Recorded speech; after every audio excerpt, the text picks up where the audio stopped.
Raqobatni rivojlantirish va iste'molchilar huquqlarini himoya qilish qo'mitasi tomonidan joriy yilning 1-dekabridan boshlab iste'molchi murojaati yangi onlayn platformasi ishga tushirildi. Hozirgi kunda platformaga tegishli vazirlik va idoralar ham integratsiya qilingan bo'lib, iste'molchilar 10 ta soha bo'yicha 40 ta yo'nalishda 90 dan ortiq turdagi murojaatlarni qoldirishlari mumkin. Tizimdan foydalanish uchun kabinet.fairtech.uz saytiga OneID tizimi orqali kirib, shaxsiy kabinet yaratasiz.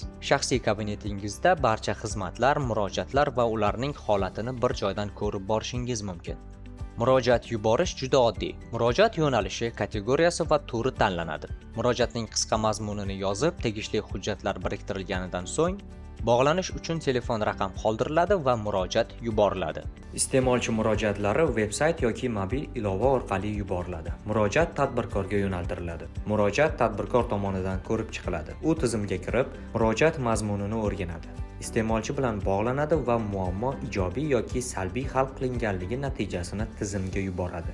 Agar tadbirkor belgilangan tartibda javob bermasa yoki yechim iste'molchiga ma'qul kelmagan taqdirda murojaat avtomatik ravishda tegishli vazirlik va idoralarga yuboriladi.